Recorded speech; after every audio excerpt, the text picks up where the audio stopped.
Welcome to another session of operating system. In this session we'll talk about process, basically what process is. Then we'll talk about system calls for process management. We'll talk about process scheduling, and we'll talk about some scheduling algorithms also. So let's start. Process होता क्या है? Definition की बात करें तो process is an instance of computer program that is being executed, या आप दूसरे वर्ड्स में कहें तो एक प्रोग्राम जो कि आपने कभी टाइप किया था, इस समय अगर एग्जीक्यूट हो रहा है तो वो प्रोसेस है. जब तक वो एग्जीक्यूट नहीं हो रहा तब तक, जब तक हार्ड डिस्क में पड़ा है तब तक वो प्रोग्राम है. But when it comes on the execution side, then it becomes a process. Okay, now state of a process. Process can have so many types of states. So here just have a look at all the states of the process. Here you have new state or created state. ठीक है, process जब start होता है तो वो creation state या new state में होता है. देन उसके बाद वो जाता है रेडी स्टेट में. रेडी स्टेट के बाद अगर उसे किसी तरीके के इनपुट वगैरह की रिक्वायरमेंट होती है तो वो उसके लिए वेट करता है, अदरवाइज़ रेडी से सीधा रनिंग में जाता है.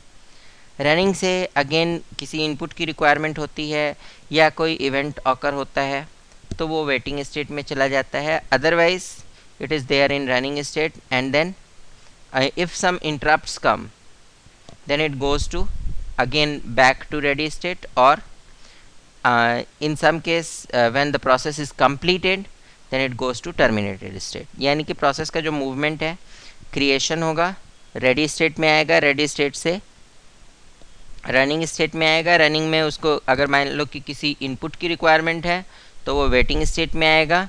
इनपुट लेने के बाद again back to running state होगा.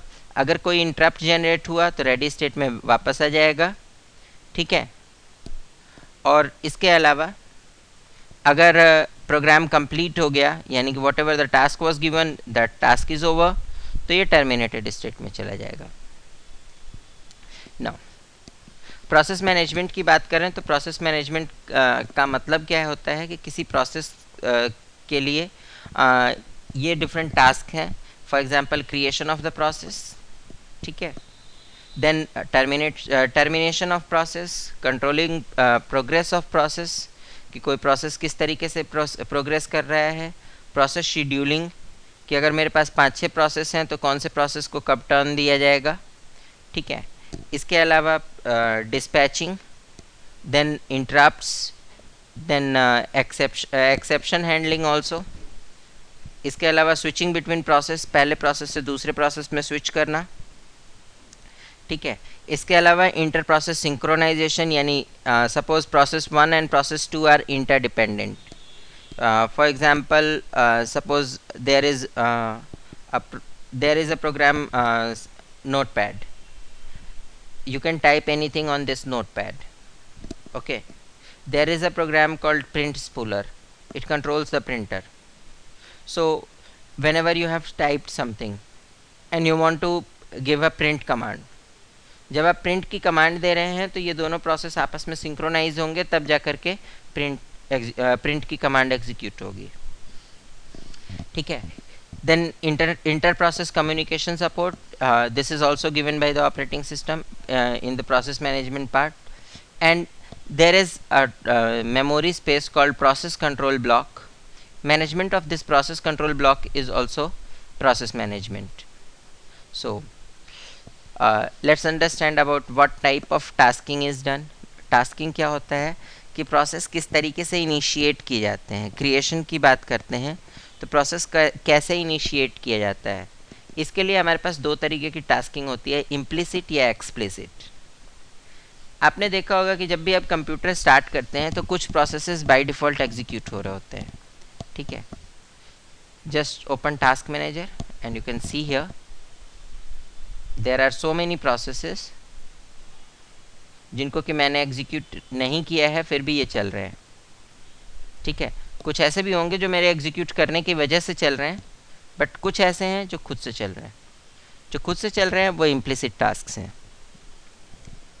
कुछ होते हैं जो एक्सप्लिसिट है, मतलब हम जब क्लिक करेंगे या हम जब कोई इवेंट जनरेट करेंगे तभी वो प्रोसेस चलेगा. Means either we can communicate with the command और we can communicate with the click, then only that process execute. इसको एक्सप्लिसिट प्रोसेस बोलते हैं. ठीक है. Now the question arises why to understand this implicit and explicit and why some processes are implicit. देखिए, कुछ आपके ऐसे टास्क होते हैं जो कि बैकग्राउंड में एग्जीक्यूट हो रहे होते हैं और वो आपको कुछ सर्व करने के लिए चल रहे होते हैं. For example different type of server applications are there. आपके पास सपोज एसक्यूएल सर्वर चलता है. ठीक है. तो आपने एसक्यूएल सर्वर का जो प्रोसेस है वो इम्प्लिसिट बना दिया कि कंप्यूटर स्टार्ट करोगे अपने आप चल जाएगा. ठीक है. When ever you need this, you don't have to look after that how SQL server should be start and how to execute it and how I can move ahead. ठीक है. जबकि आपको अगर सपोज क्या कहते हैं कि SQL का क्लाइंट यूज़ करना है या कोई एप्लीकेशन प्रोग्राम यूज़ करना है, तो उसके लिए नोटपैड के लिए आप कभी नहीं चाहोगे कि आपके लॉगिन करते ही नोटपैड चल जाए. या अगर आप ऐसा चाहते हो तो you can make that notepad also as implicit task. Now, how to manage these implicit tasks? देखिए, आपके पास जितने नंबर ऑफ इम्प्लिसिट टास्क ज़्यादा होंगे, आपका सिस्टम स्टार्टिंग टाइम में उतना ज़्यादा स्लो स्टार्ट होगा. ठीक है. इसलिए as far as my suggestion is concern, I suggest that just reduce the number of implicit task. बहुत ज़्यादा गिनती मत रखिए, क्योंकि इसकी गिनती जितनी ज़्यादा रखेंगे उतना ज़्यादा सिस्टम स्लो होगा. इसको मैनेज कहाँ से किया जाता है? Go to run, type here services.msc, services.msc. okay, and here you find that there is a list of services. Some of them are automatic, some of them are manual, some of them are disabled. So those which are automatic, that get started automatically when computer start.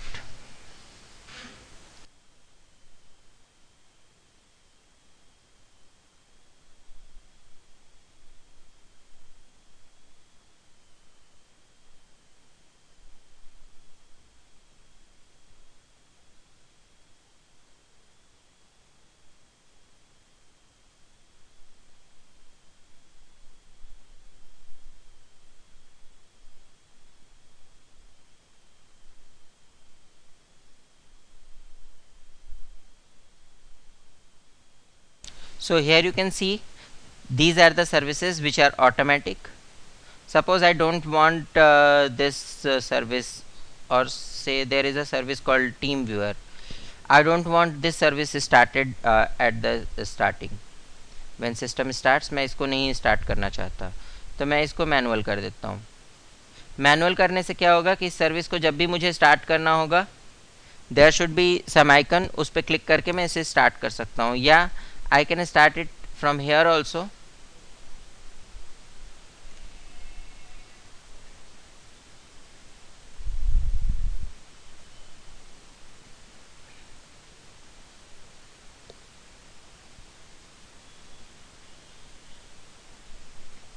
Just double click here and go to TeamViewer.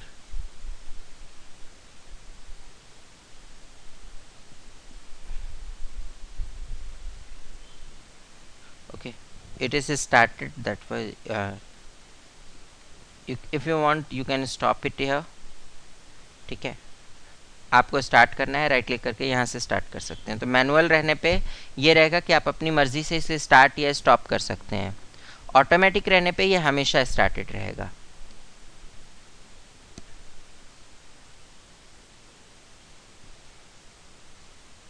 Now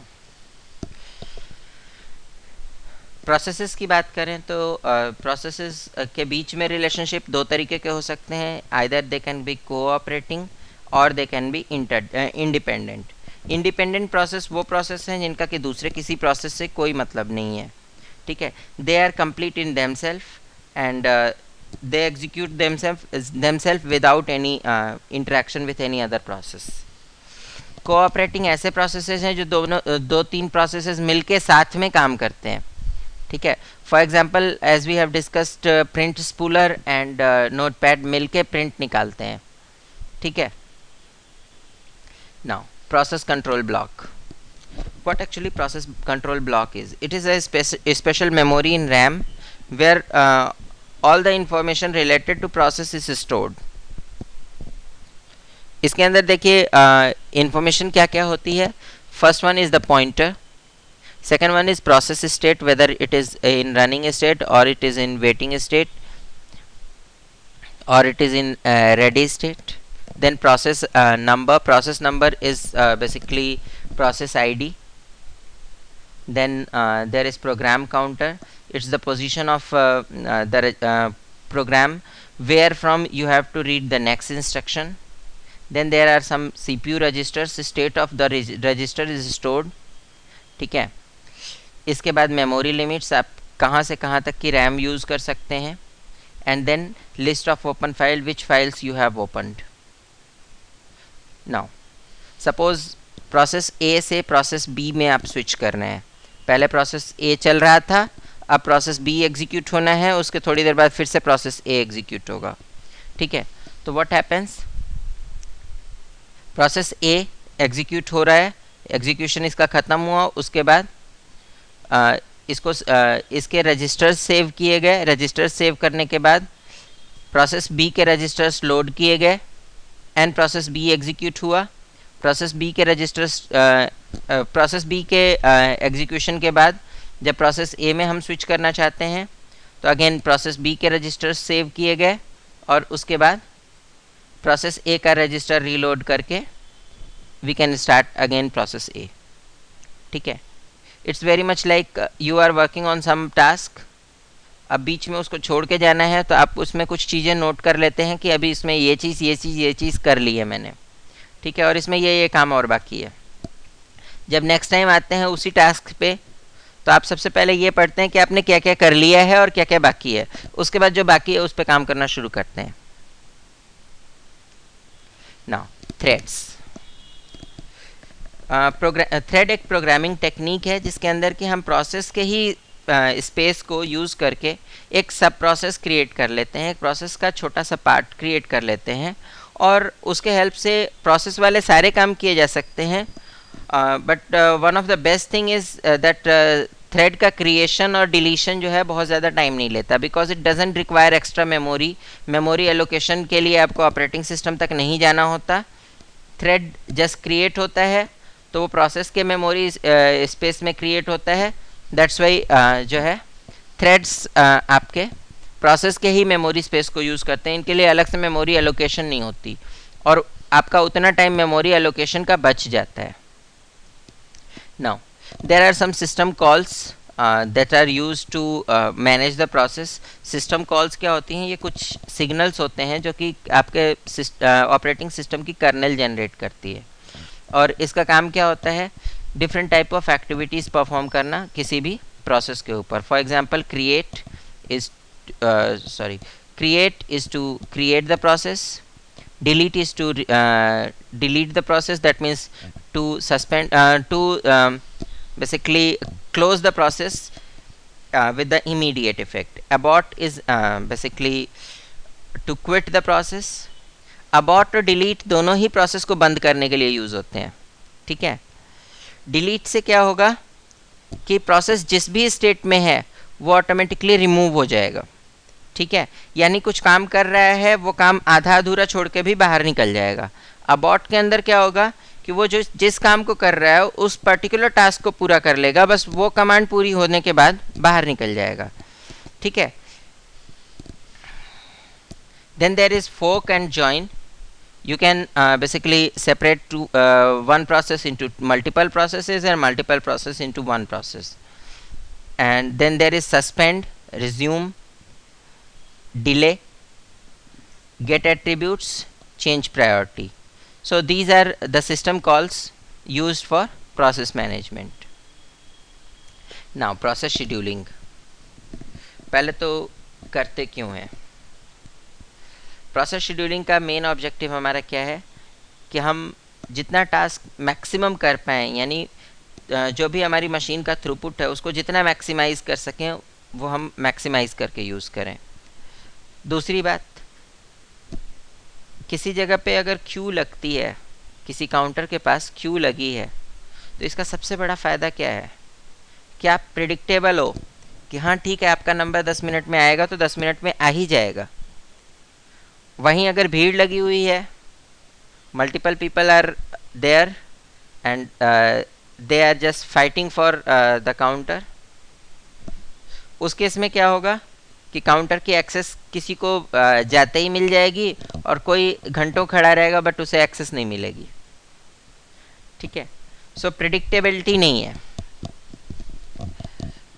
in the same way overhead is there. आप अगर process scheduling नहीं करते हैं तो किस काम को कब करना है ये नहीं पता, ओवरहेड बढ़ता चला गया। प्रोसेस शेड्यूलिंग कर दी, हमें पता है कि ये वाला काम अब करना है, इसके बाद ये करना है, फिर ये करना है एंड फिर ये करना है। अब सीक्वेंस हमारे पास बन गई है, हमारे पास ओवरहेड कम है। हम किसी को भी ये कह सकते हैं कि हाँ ठीक है ये वाला काम अभी शुरू हो चुका है, ये वाला इतना ख़त्म हो चुका है एंड सो ऑन। ठीक है, इसके अलावा रिसोर्सेज का यूज़ बैलेंस किया जा सकता है। आपका रिस्पॉन्स और यूटिलाइजेशन के बीच में एक बैलेंस क्रिएट किया जा सकता है। इनडेफिनिट आपका अगर सपोज किसी चीज़ के लिए टाइम लग रहा है कि किसी का नंबर ही नहीं आ रहा बार बार, ये वाली चीज़ अवॉइड की जा सकती है।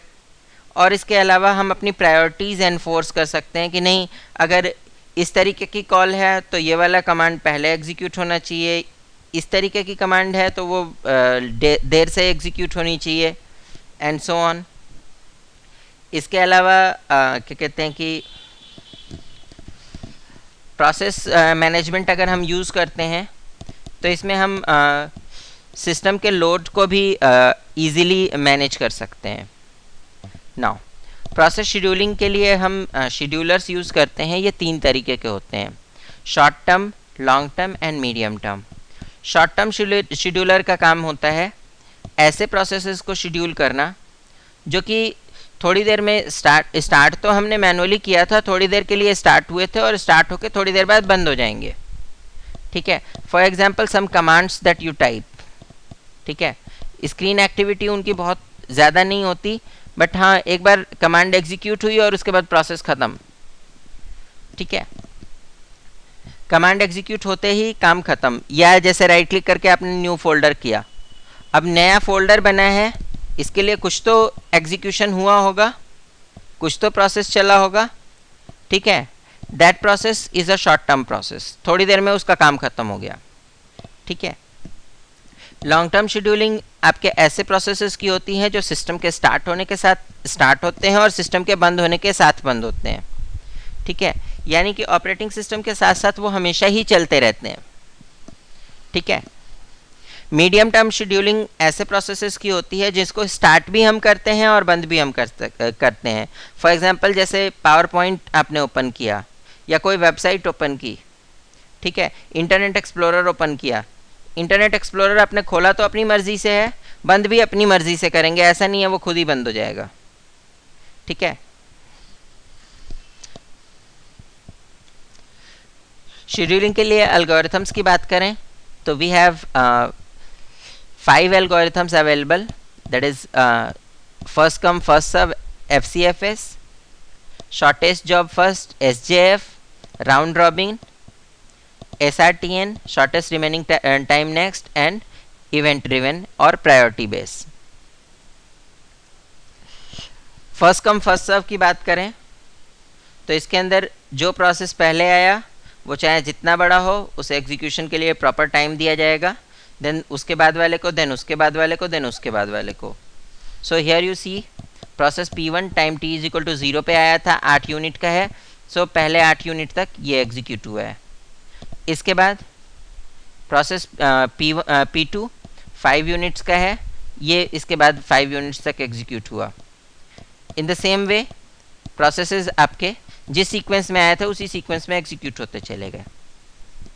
शॉर्टेस्ट जॉब फर्स्ट की बात करें तो किसी भी टाइम पे जब प्रोसेस एक्चुअल में स्टार्ट होते हैं उस समय कौन सा प्रोसेस सबसे छोटा था वो देख करके हम प्रोसेस को इनिशिएट करते हैं। For example time t is equal to 0 पे हमारे पास एक ही प्रोसेस था 8 यूनिट सर्विस टाइम का, तो इस प्रोसेस को यहाँ पे एग्जीक्यूट कर लिया गया। जब ये प्रोसेस ख़त्म हुआ, प्रोसेस के ख़त्म होते ही time t is equal to 1 पे आपका P2 आ चुका था, t इज इक्वल टू 2 पे P3 आ चुका था, t इज इक्वल टू 3 पे आपका P4 प्रोसेस आ चुका था और t इज इक्वल टू 4 पे P5 आया था। इनमें से अगर देखा जाए तो सबसे छोटे ड्यूरेशन का प्रोसेस है आपका P2।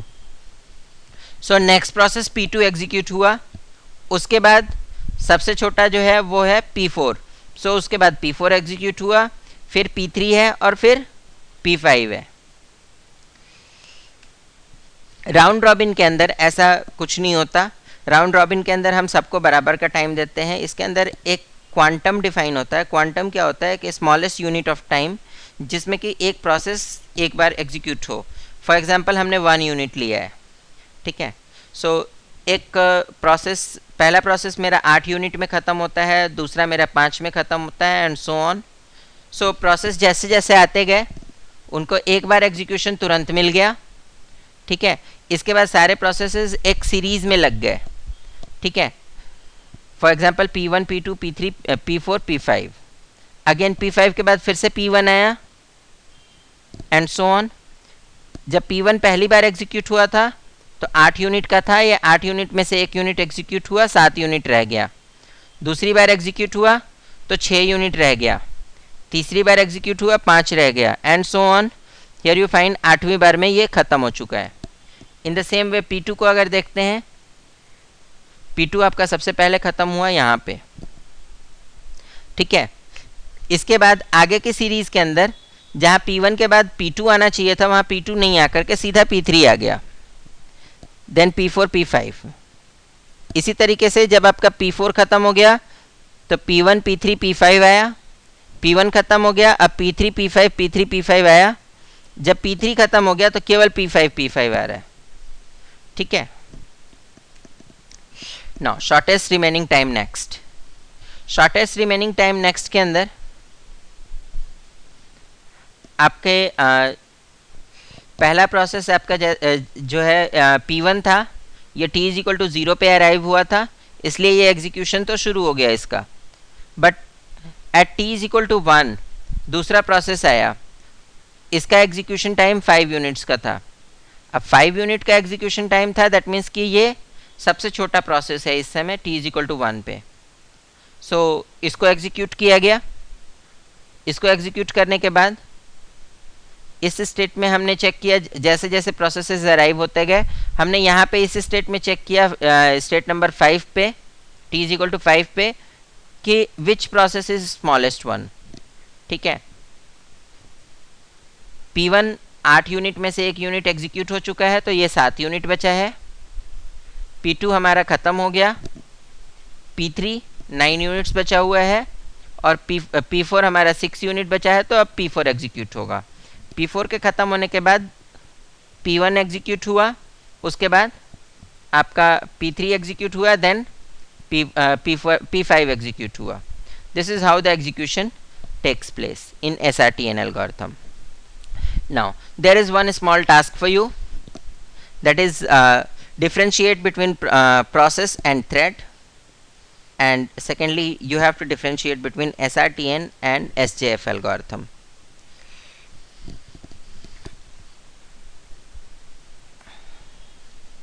That's all for today. Thank you.